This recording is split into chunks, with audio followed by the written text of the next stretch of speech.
I'd like to welcome you all to GLODEM Book Club's first talk of the semester.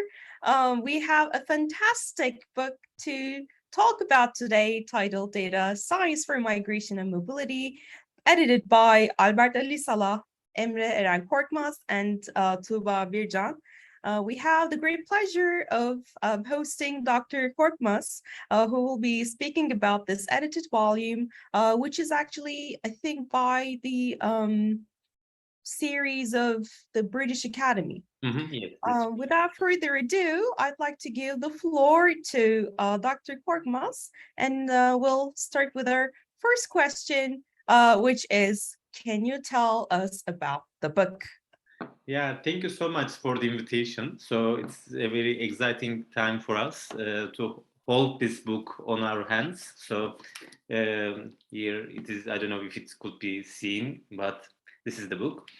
And our co-editors Albert Ali Salah and Tuba Bircan also would like to join this webinar, but they are in different conferences, so they weren't. So it wasn't possible for them to join. But maybe we can organize another event with them. But maybe at this moment, when this book is just published, it is worth to discuss our aims. So, data science for migration mobility has been work for the last 2 years. I'm based in Oxford University. Albert Ali is at Utrecht University. He's a well-known computer scientist. He was in Boğaziçi University before. And Tuba Bircan is a computational social scientist based in both in Brussels Free University, but now she moved to Cambridge University. This is our joint work with contribution of over 20 authors and with 19 articles. So it has been a very collective work in the last 2 years. So as editors, we worked very closely with all the other academics who contributed to this volume.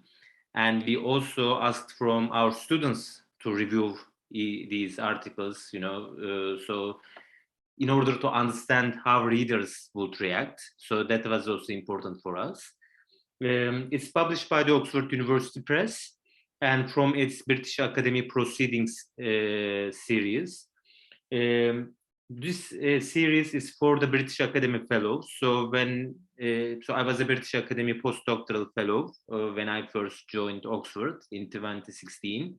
So we have right to submit our proposals for monographs and edited volumes, and it was accepted by the British Academy. It was reviewed and supported in all phases.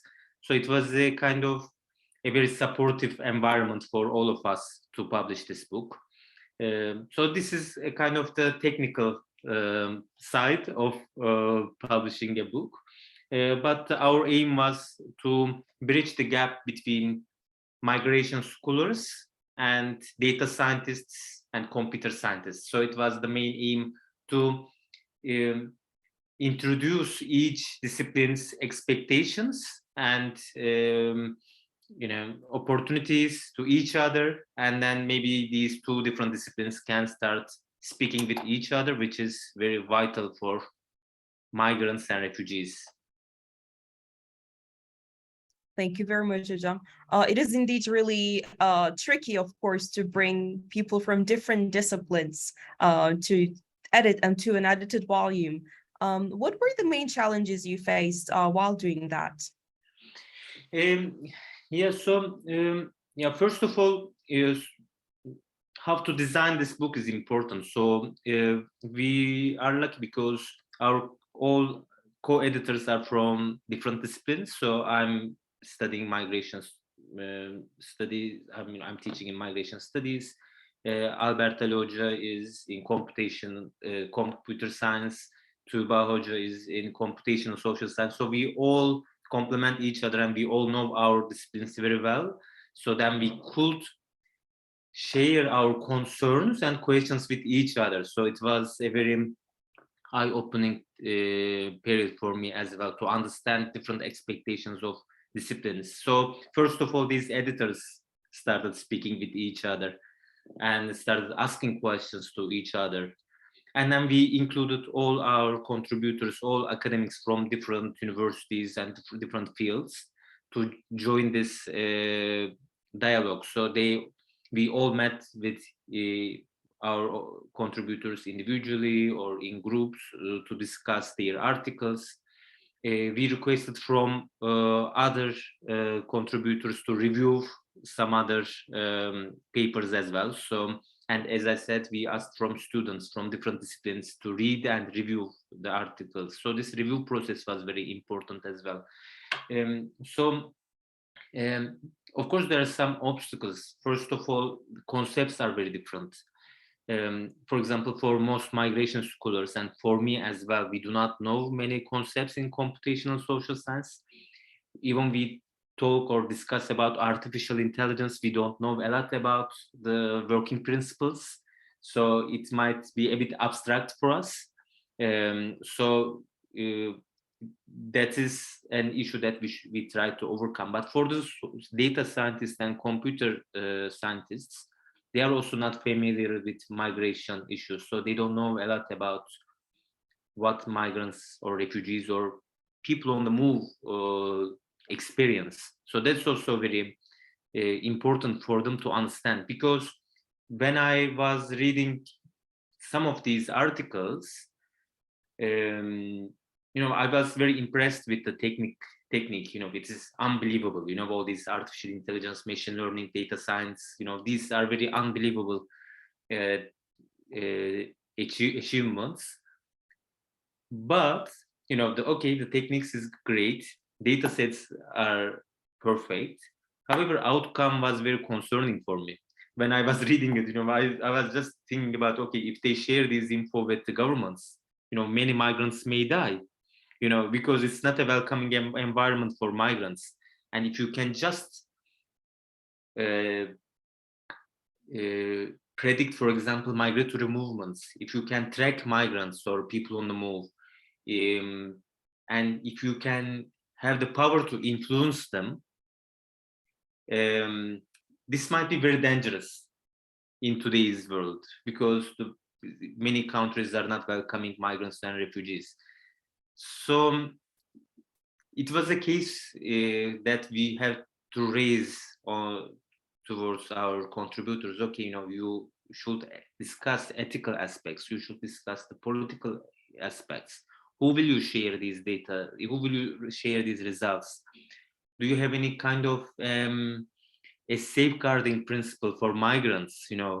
Because it's not that easy. So in many of the articles that I read written by data scientists or computer scientists, they are very optimistic. They want to support migrants. They say, we are creating these tools, we are making these analysis, then we will give them to governments or UN agencies, so they will help. But the issue is not about predicting or preparing for migrants, making necessary preparations. The governments, when they understand that people are coming towards their borders, most probably they would stop or they will try to take action against them. But also we recognize that people have right to seek asylum.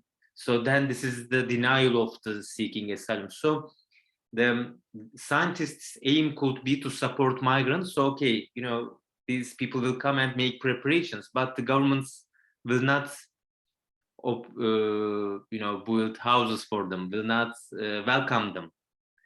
They will act against them. So I think it's very important to tell our concerns to data scientists. So they shouldn't be very, occupied with all these tools and data sets, and applying these data sets with these tools could be very fascinating.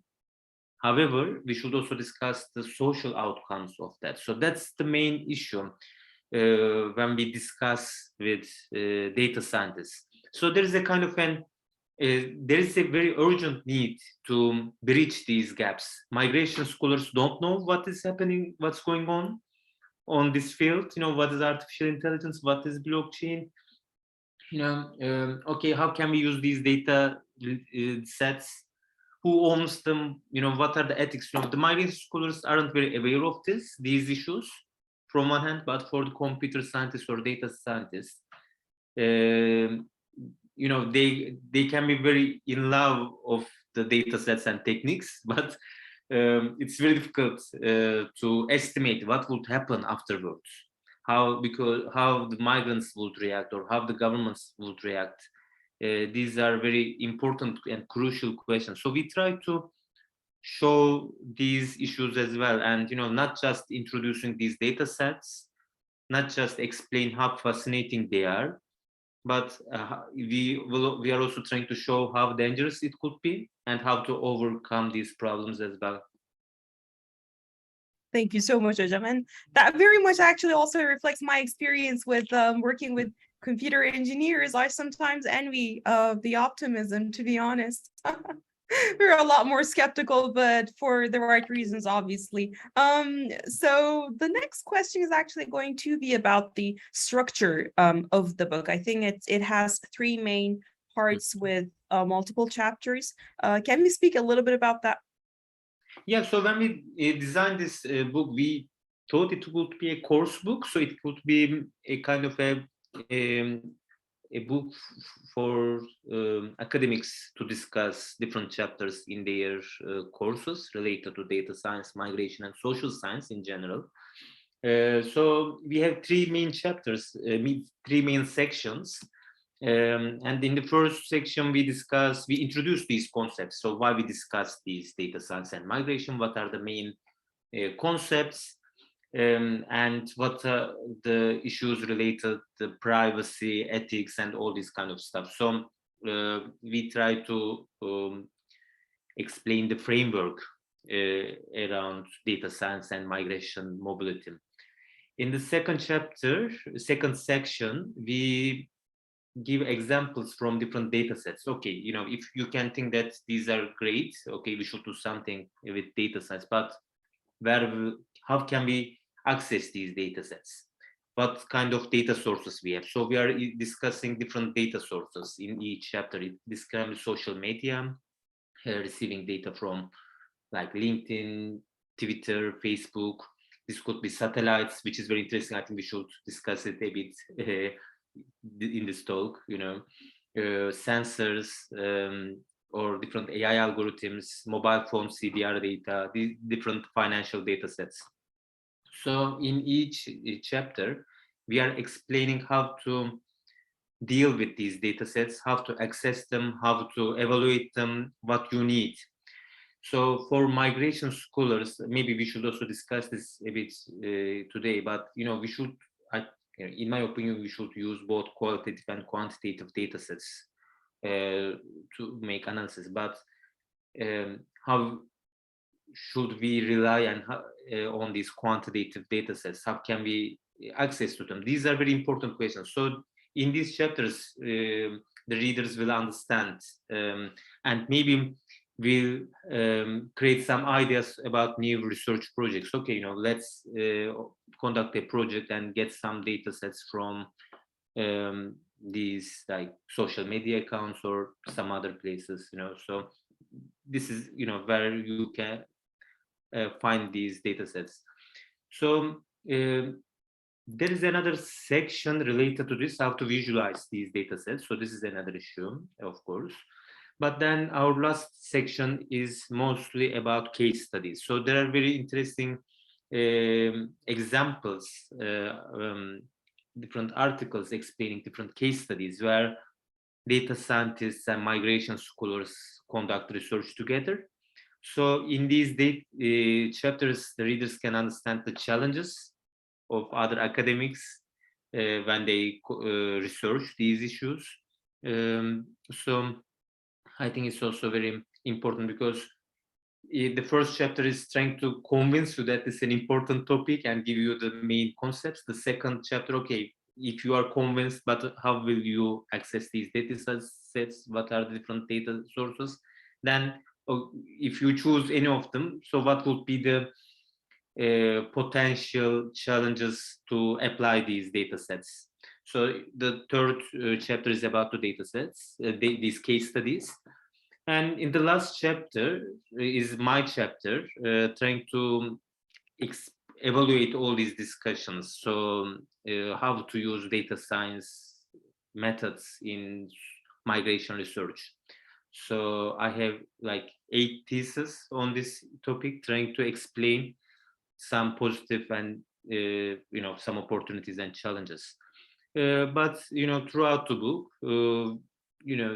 all these articles, chapters complement each other, but you can choose any of them if you want to learn more about these data sets. So for instance, European Space Agency is selling their data sets. And with the European Space Agency satellites, you can track mobility and migration from Central Africa to Europe, for example. That is a bit dangerous and not ethical in some senses. So we discussed this, of course, because of all these privacy or consent-related issues.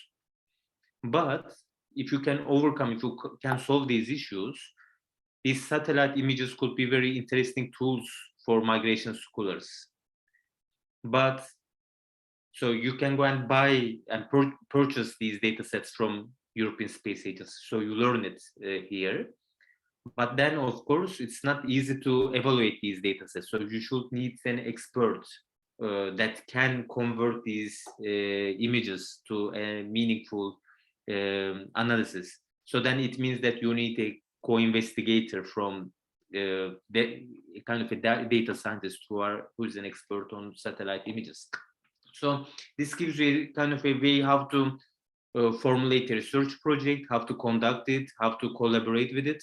And maybe if you check out some case studies, then you can understand what could be the potential problems, or who should you add to your team. For example, a kind of an academic on data ethics, maybe, kind of. So, so this is a kind of book could be used as a kind of a guidebook as well.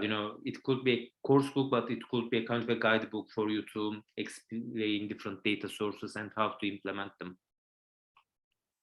It's freshly published from OUPI. I very much look forward to reading it myself.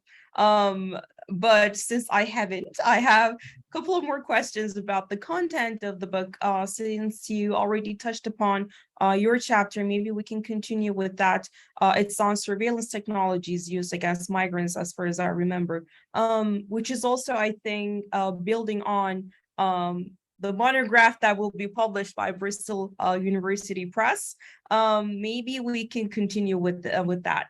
Yeah, so I'm working on a very exciting monograph in these days. So hopefully it will be published in 2023 by the Bristol University Press, and it will discuss surveillance technologies and how they are used against migrants. So I try to link surveillance capitalism theory and why these surveillance technologies are tested on migrants, what the aims are, and all this kind of stuff. So it will be great to discuss this later when it is published with you. But in this book, my chapter is a kind of a summary of this monograph. So I'm just raising some questions. But within a chapter, I cannot go deep and evaluate all these aspects. But I try to show, okay, all these innovative projects or data science-based projects, some of them could be against migrants. It can be used by states or military organizations against migrants, but some of them could be supportive of the financial inclusion. But I try to link these different innovative projects and how it is connected with surveillance capitalism. So basically, it can be pro or anti-migrant, but these are based on data collection from migrants, mostly without any consent, and they are creating some kind of pilot projects to develop these surveillance technologies. So for instance, in EU, US, and Canada, there is a very speculative project on lie detectors. Refugees are explaining their situation, answering their questions to an AI algorithm, a kiosk. And this kiosk is AI algorithm is evaluating all this information, whether it's correct or not, but it's also analyzing the facial impressions of the asylum seeker and trying to find out that if that person is lying or not. So that might be very dangerous. Success rate is supposed to be around 8%, which could be very also problematic, that because 20% is very high for asylum seekers. But if this project is successful, if they can increase the success rate to 90 or 95%, then we will definitely see these lie detectors in our daily lives, in our workplaces, in police stations, in anywhere, in schools. And it would be a kind of a very oppressive tool against the rights and liberties of people. So it is now tested on migrants, and in general, nobody cares about that, even maybe people may support, because to understand if that person is a real asylum seeker or not. But the outcome would not be limited to migrants and refugees, so it will affect all of us. Or some technologies who are developed to monitor migrants, them can be used to suppress democratic protests. For example, which is used in the US against Black Lives Matter protests. So, it's very interesting to see that these pilot projects to manage migration for border security or for humanitarian emergencies are used to test these new somehow speculative projects, speculative surveillance tools. But if they are successful, then it will affect all humanity. So I try to also link these with these general discussions. So it's not just about migrants' rights. It's not just about respecting their lives and dignities, all this kind of stuff. But it is also about all of us. If we are concerned about surveillance or political operations or authoritarianism, all this kind of stuff. So that was, for example, an interesting discussion about that. This is a very new area. It's a bit difficult because for migration scholars, as I said, we are not very familiar about these technologies. So to understanding the principles of these technologies and reaching out some political conclusions using some theories, so it's a bit a struggle. But I think we should discuss and understand why these big technology companies collaborating with military and financial corporations and receiving funding from these advanced capitalist countries under the name of donor countries, and implementing these pilot projects in different parts of the world and targeting migrants and using them as guinea pigs. So I think it's important for us to discuss these issues. This book, Data Science for Migration and Mobility, as I said, it's a kind of a course book. It's a kind of a guide book. So it introduces these data sets, provides the positive and negative outcomes. So for a base book, for an introductory book, it's important, but we should continue this discussion between these different disciplines as well. Absolutely. And it also in a way speaks to our working group that you were also part of, the Initiate Digital Rights in Society, particularly, I guess, the digital divide and the perspective of the global North versus South is at the very core of the debate. And also, I mean, of course, it's not only for people who work on migration studies, but very much speaking to, as you said, different fields. And also, as ordinary citizens. For us as well, I mean, anyone can become a migrant one day. That's something that we all need to be aware of. That's not something you necessarily plan in advance, not always. So all these technologies can actually, as you said, can have major impact on our lives. So in that regard, I guess the book is a must read for all.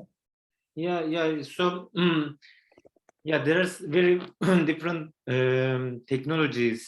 They are very debatable. Like, for example, facial recognition technologies. We observe these cameras everywhere in the city centers, and they are used by police forces, and they can identify people from these digital videos or photos. And yeah, there are so many discussions about that, and how can we react to that. So this is the problem for NGOs, for civil society, for academics. So you can find many articles that proves that facial recognition technologies are discriminating minorities, Black and Asian communities, for example. They cannot identify these people. So this creates some problems, of course, but should we support some kind of reforms or some kind of improvements in these facial recognition systems? And should we ask from companies to take action and recognize everyone? Or shall we just defend that we should just ban these? We are against our democratic rights and liberties, you know? We don't want to be identified when we walk around. So because they can be used actively to suppress protests and suppress democratic rights. So there are some, for example, new generation high-tech refugee camps in Greece now, funded by the EU. Two of them just opened. One of them is in Samos, and 4 more will be opened. And you know, over 40 million euros were spent in for these 2 camps. So all these asylum seekers who reach to these Greek islands from Turkey,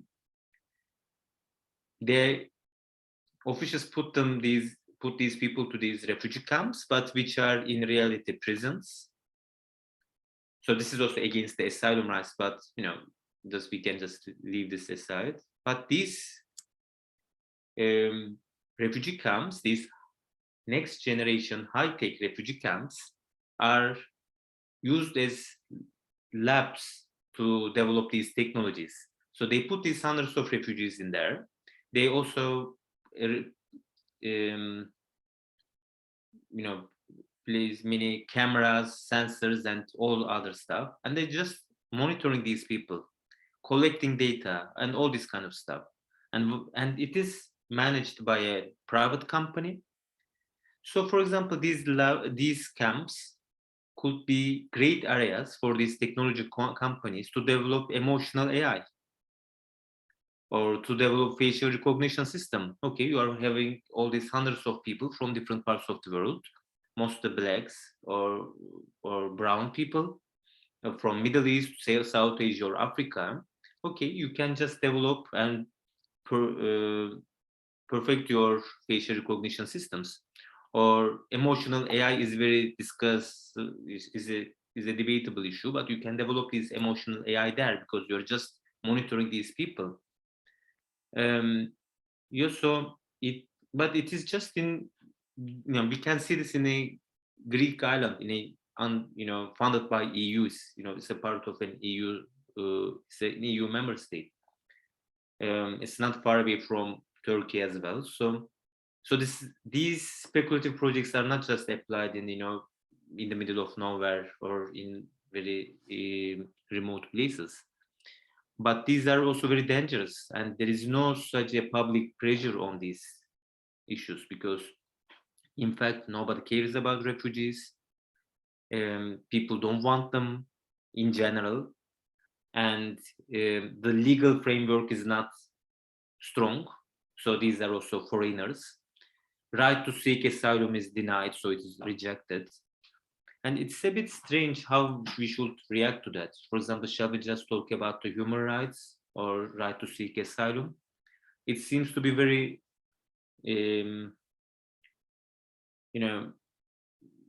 not sufficient, because there is a kind of all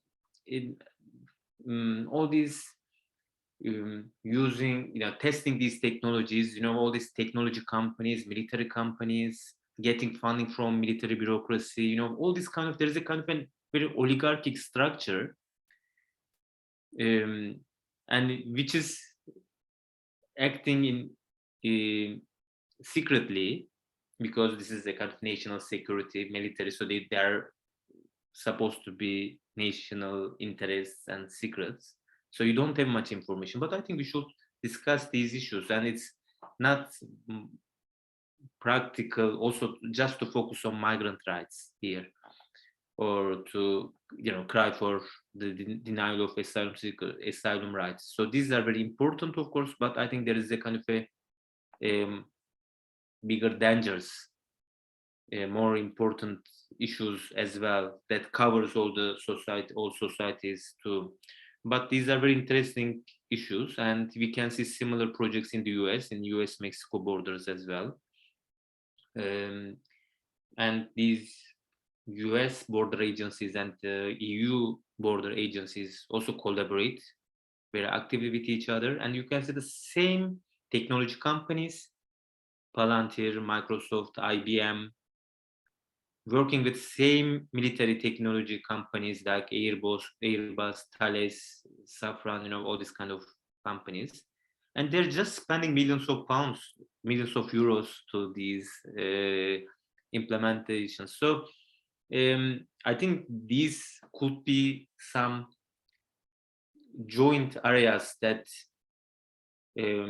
migration scholars, social scientists, data scientists, AI researchers, and all these people working on privacy ethics should focus on, because there is a kind of a lab there testing on people. So we should discuss this from different perspectives. So it's not just about issues related to migrants. So Absolutely. And that is also related to your work on surveillance capitalism, I suppose. I mean, all these companies that you mentioned, there hasn't been a way to regulate them, really. It's debatable there was any willingness to do that anyway, but data is really valuable, and there is vast data, of course, in this particular field. Do you have a particular chapter in the edited volume that is focusing on the ethics and algorithmic governance, maybe in general? Yeah, we have a dedicated chapter on ethics, ethical and legal concerns on data science for large-scale human mobility. But in all other chapters, we asked from our contributors to write up a subsection on ethics of it. So we wanted them to discuss these issues. So then, for example, if you think that, okay, financial data sets or Twitter data or satellite data would be perfect to analyze the kind of human mobility, then at least, even if you haven't read the ethical chapter of the volume, if you just pick that chapter, then you can also read the ethical aspects, of course, in a very limited kind of subsection. But if you are very interested in this topic, you can also go back and read the ethical section. And in my final chapter as well, we discuss all these issues. Mostly my point is from a political science perspective, but we in almost all these chapters and in case studies, there is a section on ethics, privacy, consent.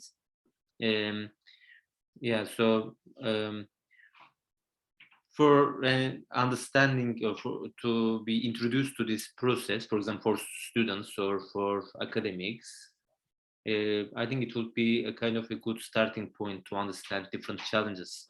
So then they can focus on this, for example, ethical side more if they think that it is very important related to their topic. But personally, for example, in my opinion, when I discuss all these surveillance technologies, these refugee camps, or AI detectors, or drones, all these military tools, or these, dancing robots that we love watching in YouTube, but now they are just patrolling in the US-Mexico border, trying to catch migrants. So I'm in a position not only focusing on these like migrant rights, human rights, or ethics, these kind of issues. These are all the subsections of our arguments, but none of them cover the main issue. None of them can reflect the political interests behind these decisions. So, and it's a global impact. You can see same donor countries like US, UK, same technology companies, same UN agencies, applying similar like digital ID or smart border in applications in all parts of the world, from Yemen to Syria, Afghanistan to Saudi Arabia, Mexico to Libya, from EU borders to the US borders. So it's a kind of a global phenomena as well. So I think we should discuss these from these perspectives. So surveillance capitalism is a starting point to discuss for me, but Zubov's surveillance capitalism book is mainly focusing on the business model. So it's, she explains the business model of these tech giants, Google, Facebook, and all this kind of. But I do not just focus on this business model. I claim that this business model becomes a critical feature of the contemporary capitalism, and it has been taken by the military industry, military and security bureaucracy, financial institutions, to use this business model, to use these surveillance techniques in all parts of the world. So it's not just a problem between Google and the users, or Facebook and users. Because in that case, if we think that these companies are using surveillance capitalist business model, we can defend our privacy rights. But privacy will not be sufficient when you see that these technology companies are working very closely with military bureaucracy, defense bureaucracy, and military companies. Then there is another issue here, so it's not just about the privacy rights. It won't be sufficient, because like, who is the biggest military contractor in the US? Who is the biggest military company in the US? It's the Amazon. So it's not the traditional military companies that we all know. It's not the arms sellers. It's the Amazon that provide these cloud services to CIA and Department of Defense and all other stuff. And they are competing with IBM, Microsoft, Google, Palantir. So they are hiring retired bureaucrats from Pentagon. They are sending their former employees to state committees.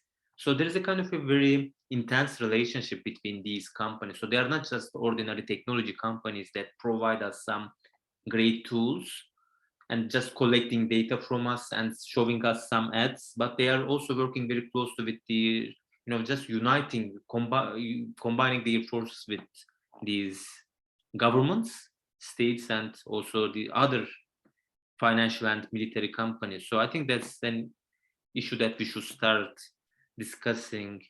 So it's not just about surveillance capitalist business model, but maybe the contemporary capitalism becomes surveillance capitalism, so it's a main feature of it, of the contemporary capitalism. So we can start from migrants because it is piloted, but when you discuss why these are piloted on these people, what are the economic interests, what are the political interests behind them? And when you see different case studies in different parts of the world, but if you find out the same actors pushing for these pilot projects, then you understand that there is a kind of a global approach. So global interests going on. So I think these are important to discuss. So these are mostly related to my research, but in this book, of course, provides some kind of infrastructure to understand. So for me, this volume has become a kind of a field work to interview, to speak, to learn from many different data scientists and computer scientists who are interested in data migration. So these all guys are conducting work on understanding migration and mobility. So they are very active in this field. So it was a kind of a big opportunity for me to speak with them in the last 2 years and learned a lot from them.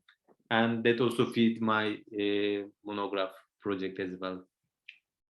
Hocam, can we say that then in a way, the public-private partnership between states such as the United States and the companies we mentioned, the third partnership with universities is maybe lacking? Could that be part of the reason why ethics has not really been such a core element of development of AI for migrants and in general? AI for good is not necessarily really at the very core of the debates for security, I mean, for military and security issues. This is a very important question, but I think the problem is academia is very much involved in this, but in a very secretive way. It's very embedded in these issues. I think, and we do not discuss this in academia. I think we should discuss this.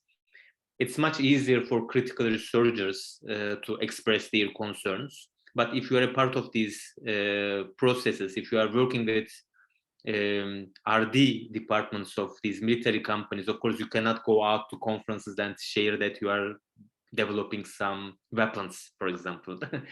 So it's more secretive. But when you analyze these speculative pilot projects, almost all of them are academic projects. That's very strange. All are funded by like EU, Horizon, or UK research institution projects. So most of these like lie detectors, other surveillance tools are developed and applied as a part of academic projects. So, for example, a very famous one, eye border control. It's a kind of an AI lie detector. It's conducted by researchers from Manchester Metropolitan University, for example. It's a very international collaboration as well. There is another one funded by the UK research institution. It's a kind of a joint project with a military company, British military company, and another university.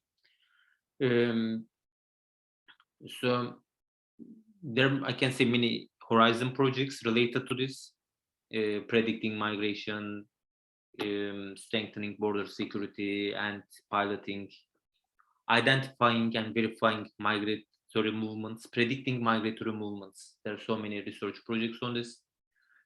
For example, there are many interesting also pilot projects using DNA and isotopes of migrants to find out their ethnicity, which is very problematic, which is very unethical. You know, you cannot just take a DNA of a person and say that, okay, you are not an Afghan, you are Chinese. You know, that's, you know, if that person is coming from Afghanistan and seeking asylum, you cannot just reject them based on their DNA. You know, particularly it would be very strange for Turkish citizens that we all came from different parts of the world in the last 2 centuries.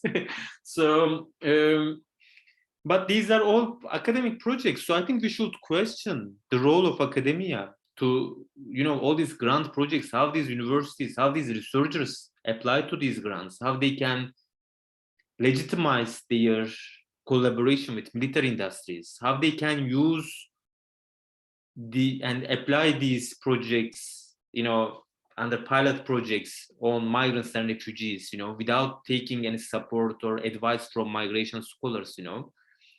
You know, so I think they are very fascinated about these ideas of, for example, emotional AI or, you know, surveillance technologies or facial recognition. So they do not even care about people.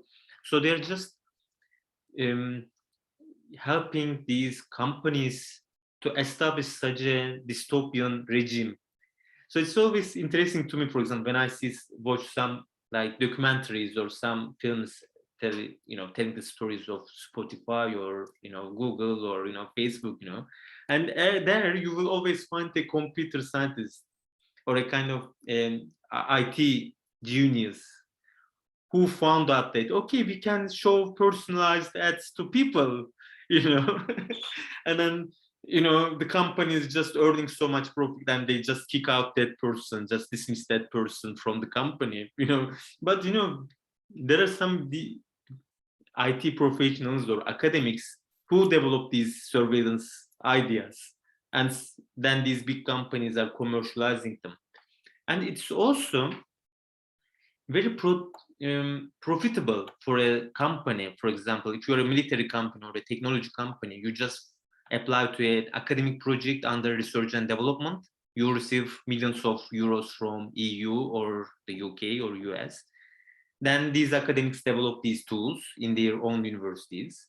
Then they go and in collaboration with the EU, UK or others, they just reach out hundreds of or thousands of migrants to test these projects. And you do not even spend anything. You don't, as a company, you are not spending any money.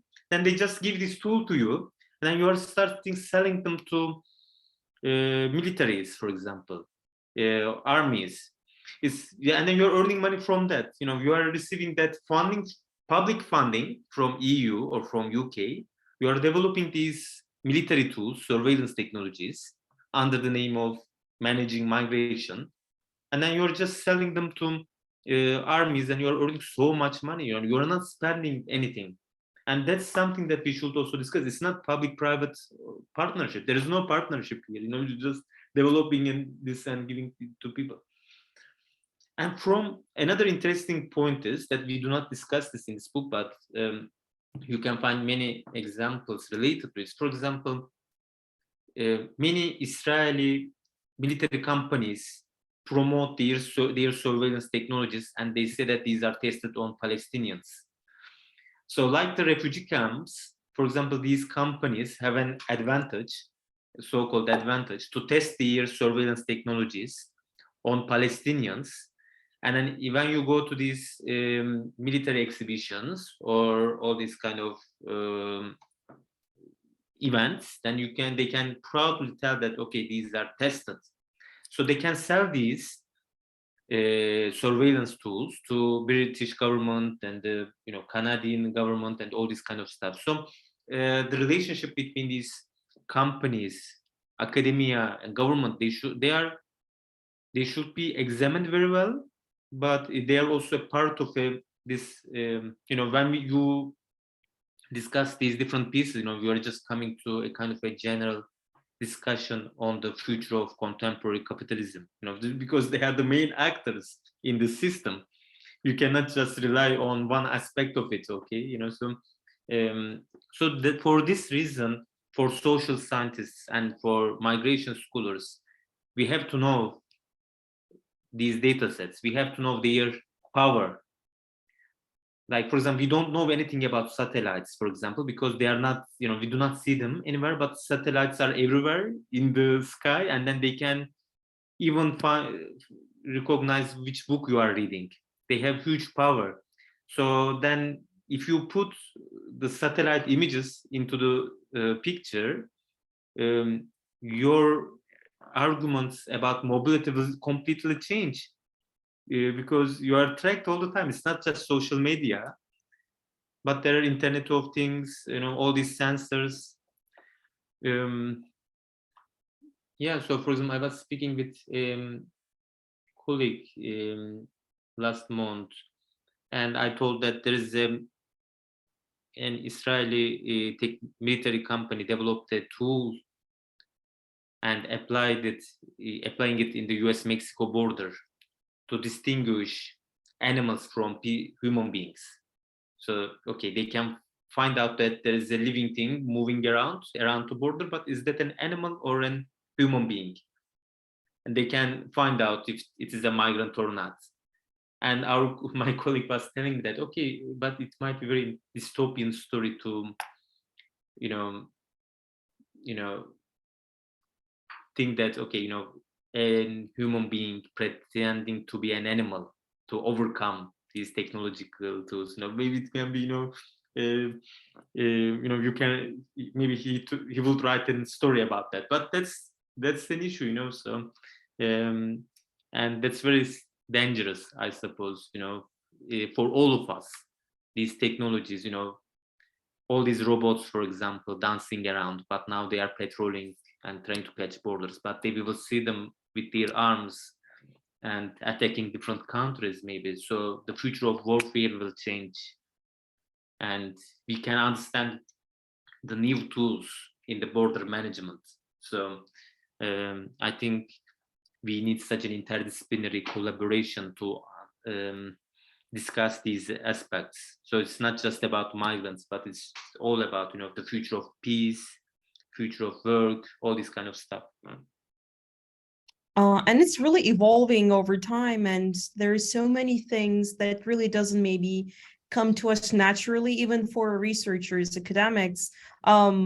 It's difficult to predict what could make a potential ethical issue when you are using the data that you haven't worked on before. And as you mentioned, particularly EU-funded projects tend to have a separate section where all the ethical issues are addressed. But then, I mean, we also see all these projects that you also mentioned, be it Horizon, be it any other UK-funded projects.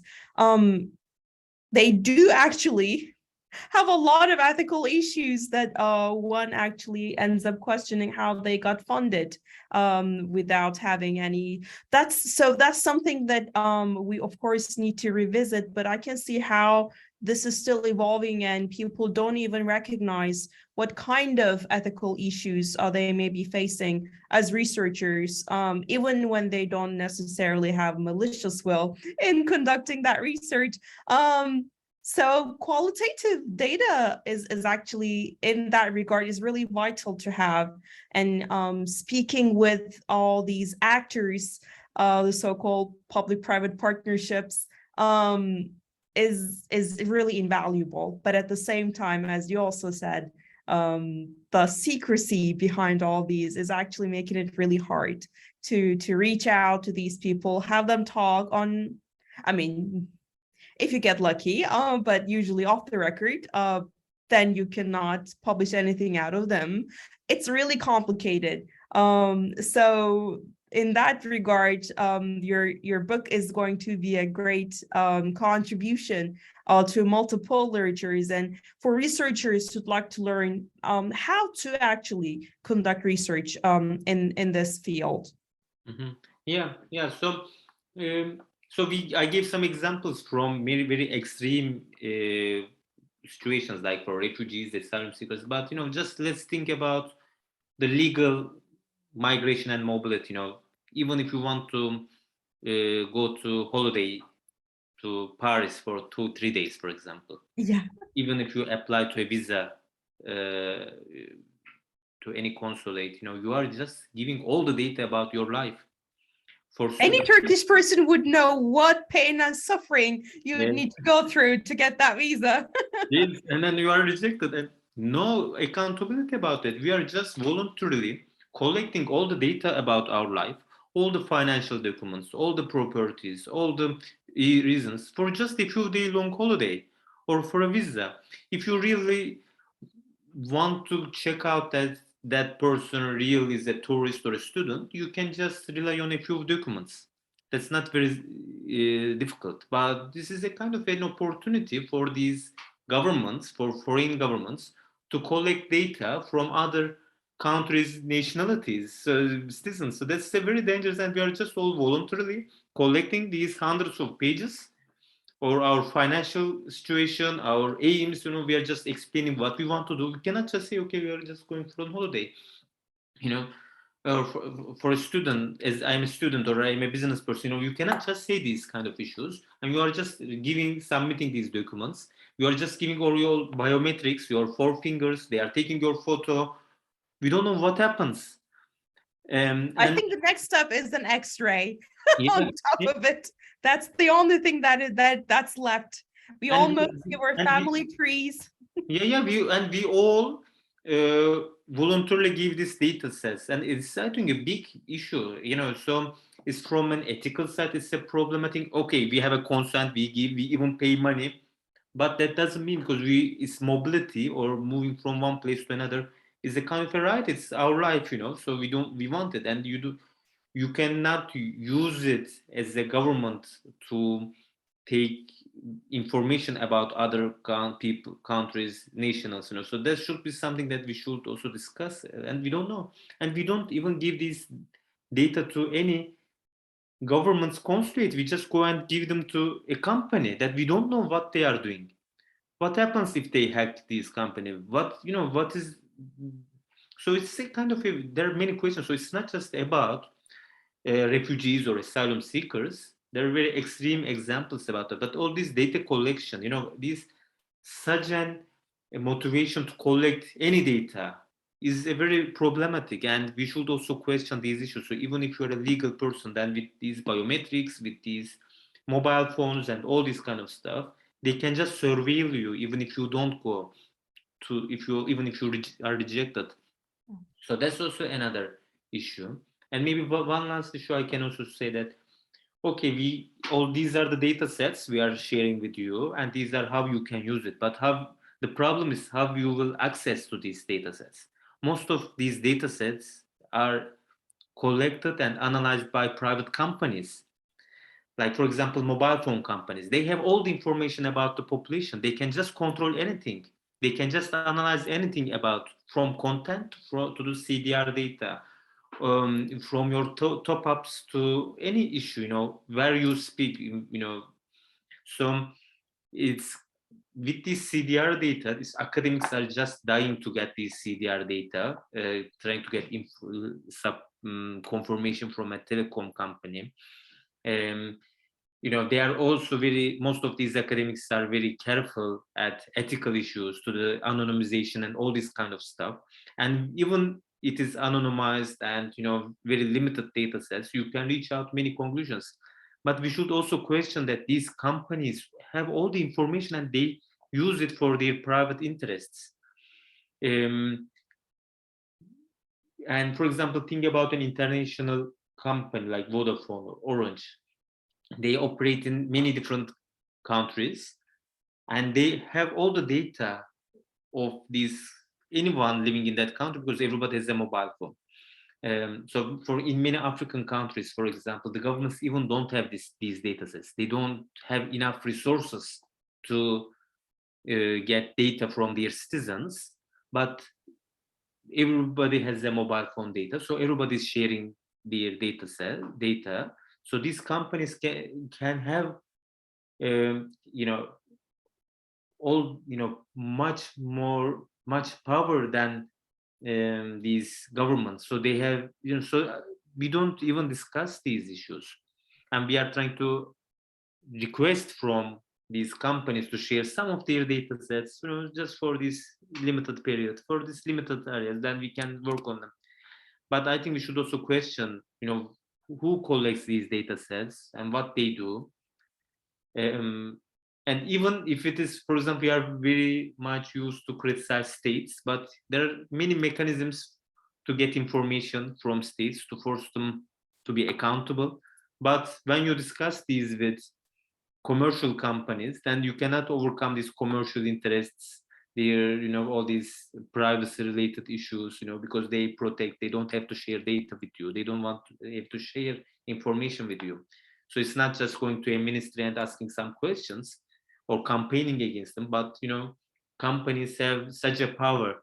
So maybe when I was working on this book project, and when I read all these documents, I say, okay, but who owns these data sets?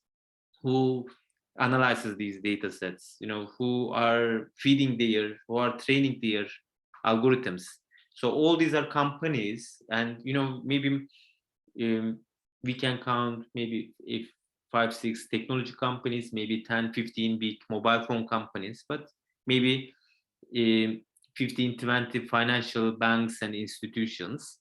But maybe, number of these companies may not exceed 100, so very few. but they have all the data sets about the humanity, and there is no any control. So I say it's not, I'm such a position not just to discuss about ethics of this, okay, this important, or privacy of this, but why do we give all this power to these companies? How, so that's a very important question, I suppose. So we start these by discussing migration, which is supposed to be an area not related to these discussions. Nobody cares about migration if you are not a migration scholar. But when we start some of these projects in migration field, because it's one of the most unregulated area, which is a group of people who are most unwanted. So it's very easy to apply all this pressure. You can easily write up a ethical statement that you take consent from asylum seekers, but do they have any other choice not to give you a consent? Do they understand what you will do on them? Did you really explain what blockchain is, AI is, or data science is? So you just what the lie detector is. It's just a consent, not an informed consent, maybe, and not even a consent, considering the hierarchy, as you said. Yeah, so there are so many different questions, but when we start from this most marginalized people in the society, you can understand the real face of the contemporary capitalist system. Then, for example, when I read articles on privacy, it comes to me very first world problem to me. Sometimes so, okay, is this our problem, kind of? But it is very important problem. It's also related to power relations. But I started questioning, it should be a kind of an area that we should stick on to force companies, because then these surveillance capitalist companies like Microsoft or Google, or they also provide you more cryptographic, more privacy oriented solutions too, because they still continue receiving data from you, and they just this helps them to further monopolization. So because they can just eliminate their competitors in the market, because they are providing the most privacy oriented, most encrypted type of like smartphones, for example. But that's still, they are collecting our data here. So I think there's so many issues to discuss, and this book might be a starting point if you are even not really interested in migration. Yeah.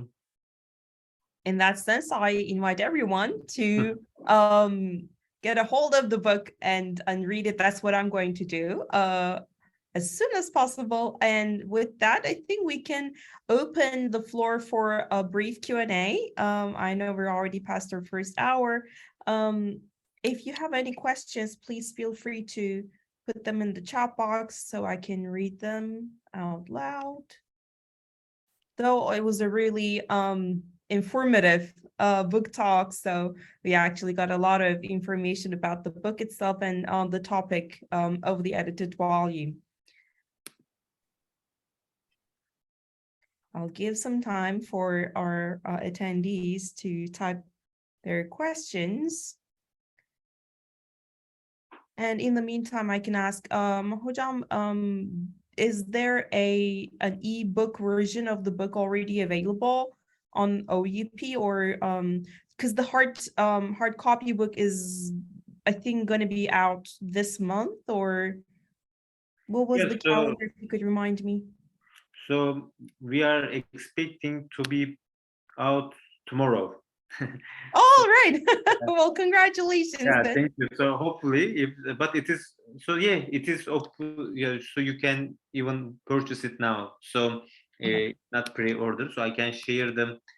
You can easily find out the link, but yeah, I don't know if I can share.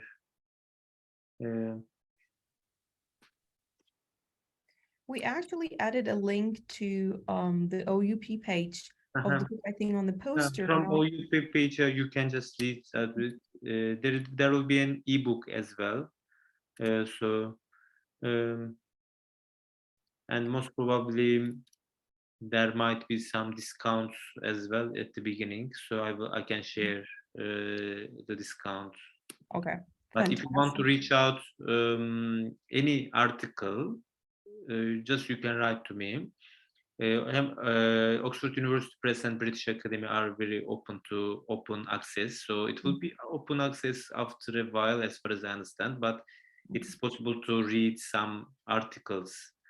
So I'm not sure if the website, the link allows it, but if it is not, I can also be happy to share some chapters from there.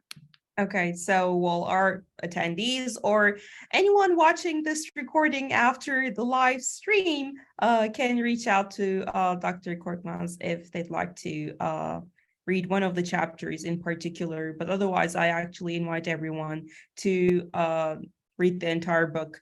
I just skimmed through the contents page, I mean, the table of contents, and it really is full of really interesting topics, diverse set from different disciplines, and so everyone would definitely find the part they'd be interested in reading more thoroughly. I don't see any questions in the chat box at the moment. So well, I invite anyone, if they're still typing, maybe they can send their questions directly to Eren Hoca later, because we're almost past our time. With that, I thank you so very much again, Eren Hocam. It was a fantastic kickoff for the fall semester of the GLODEM Book Club. And you are always very kind of your response to your invitations, be it in the AI and CSS seminar series or GLODEM Book Club.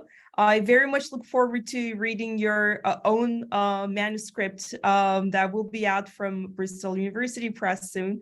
And hopefully we'll have another book talk with you either next semester or next academic year, I guess. We'll see.